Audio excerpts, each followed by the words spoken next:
You can't build a medieval fortress in a suburban neighborhood, Linda screamed, standing ankle-deep in a puddle as thunder roared behind her like a cheesy blockbuster soundtrack. She clutched a soggy clipboard in one hand and a neon-highlighted sketch in the other, drawn on what looked suspiciously like a napkin from the HOA's last potluck. I stood on my driveway, gripping a wrench, trying not to laugh as she battled the storm's volume. My garage extension wasn't even finished, but it was already the biggest threat to neighborhood peace since someone's cousin put up a basketball hoop last spring. It all started 2 weeks earlier when I decided to add 10 feet to my garage. Nothing wild, just enough for a workbench and to park my SUV and lawnmower without playing parking lot Jenga. The crew was local, licensed, and I dotted every I. Permits filed, county approval secured, property line triple-checked by a surveyor. Everything was legal. But that didn't matter when Linda, the HOA's self-appointed enforcer, got wind of it. Linda was infamous. She didn't just uphold HOA rules, she wielded them like a sledgehammer. She once fined a guy for keeping his Halloween decorations up past November 2nd and nearly bankrupted another for painting their fence, 2 Brandt, a green. So when she stormed my driveway as the framing went up, I wasn't shocked. This violat Section 4C of the HOA covenant, she snapped, pointing at my garage like she was cursing a pirate ship. I'd never heard of Section 4C, and I'd memorized the rulebook after she tried to fine me for planting tomatoes too near the curb. I showed her my county-approved boundary map. She ignored it, vying her napkin sketch like it was a UN resolution. This overhangs HOA common space. Stop construction in 48 hours or face fines. The crew overheard stifling grins. One guy, Tom, whispered, "Should have gone for a moat instead." It was a joke then, but it stuck. I asked Linda to define this common space. She pointed to a muddy line carved by rain and work boots. "That's the historic HOA boundary," she declared. "A line in the dirt?" I asked for official records. She said they were forthcoming and marched off like she just won a duel. Next morning, an envelope was taped to my mailbox. A DULA 3000 HOA citation for unauthorized expansion, demanding demolition in 72 hours.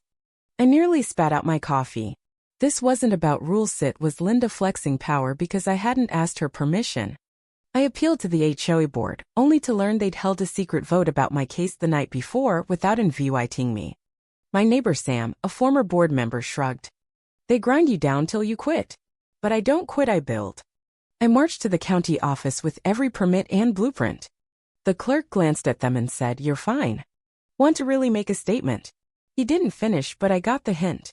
That night, over beers with my cousin, he shared how his old HOA tried to bully him, so he built a decorative ditch with fake gators. We laughed, then I stopped laughing. What if I did it for real? I called my buddy Nate, an engineer who owed me for helping him move gravel last summer. I told him I wanted a 10-foot wide moat along Linda's so-called common space line. He thought I was joking, then said, "Let's make it code compliant. Piranhas or goldfish." We drafted plans and the county greenlit it as erosion control landscaping, since the area had runoff issues.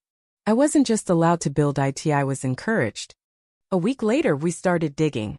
Linda filmed it all, ranting on social media about neighborhood ruin. But her followers disagreed, commenting, "This is epic," and Linda's losing her own Game of Thrones.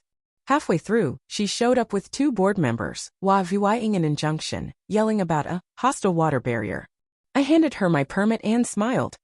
"It's decorative drainage, county approved." That's when the real storm hit, not just the rain but the battle lines forming. As the moat took shape, Linda doubled down, holding land preservation meetings that were just anti-moat rallies. Her flyers warned of sinking property values and plague-level mosquitoes, one even claiming I'd import toxic toads. Meanwhile, Nate printed her flyers on crew mugs for laughs. We stayed legal, hiring a stormwater expert to ensure the moat was bulletproof, part drainage system, part art, with stone edges, soft lights, and a drawbridge gate I commissioned from a local welder. The county inspector loved it, calling it the slickest runoff system I've seen. Linda, trailing him, muttered about feudal VY-bess. He ignored her. Her emails grew wild, accusing me of anarchist landscaping. But the moat went viral. A blogger's drone video captioned "Suburban Castle Goals" exploded online. News crews called. At first, I dodged them, but when Linda's petition falsely claimed my trench threatened gas lines, I invited a TV crew over. I showed permits, offered donuts, and the segment aired with a slow-mo of Linda glaring like a cartoon VY lane. Public support poured in letters, landscaping tips, even an offer for a stuffed crocodile. I was Moat guy now. Construction hummed along, concrete base, gravel filters, slate edges, lion-shaped markers. Linda tried sabotage, caught on camera dumping dirt in the trench. I sent the footage to the sheriff and HOA. She lost her landscaping chair role. Neighbors started talking. A guy named Mike said the Moat was better than her daily patrols. Another brought cookies, grateful someone stood up. Then I got a leaked HOA email plotting to bait me into violations. I printed it and mailed it to every house with a note. This is your HOA. Linda's allies collapsed. A re-election vote passed. She was banned from the board for years. Construction wrapped as spring rain filled the Moat. Kids tossed coins in, calling it a castle. I stood by the glowing water, no longer the bad guy. Linda's final move was a cease and desist letter, claiming my Moat caused visual trauma. My lawyer friend, Chris, laughed and drafted a response citing ordinances and her sabotage. We sent it to everyone. Linda then claimed the Moat was an illegal pool. The inspector shrugged fancy ditch, not a pool, and left. But when cameras caught her cutting my lights wires, the sheriff issued a vandalism warning. Her influence vanished. The Moat became a landmark. Kids sailed toy boats. A dad offered a mini lighthouse. Then another leaked email revealed HOA plans to frame me for contamination. I shared it door to door. A 92 fan tram vote ousted the old board. Soon after, an audit uncovered Linda's theft HOA funds spent on her yard, spa trips, even a Dula 1000 garden statue. She was arrested, her house sold, her name erased. The HOA rebuilt, transparent and fair. They even modeled a park's water feature after my Moat. The county and VY tied me to a design showcase. My Boundary Haven Project won praise. Neighbors called my place the Fortress, Leah VYing toy dragons by the water. A teacher had me speak to her class about creative defiance. The Moat wasn't just spy tight, was proof you could fight petty power and win. One night, Mike's son pointed at the Moat and said, "That's why everyone's nicer now." I didn't reply. I didn't need to. Linda's line was underwater, and I dug something bigger. A legend that made the neighborhood whole.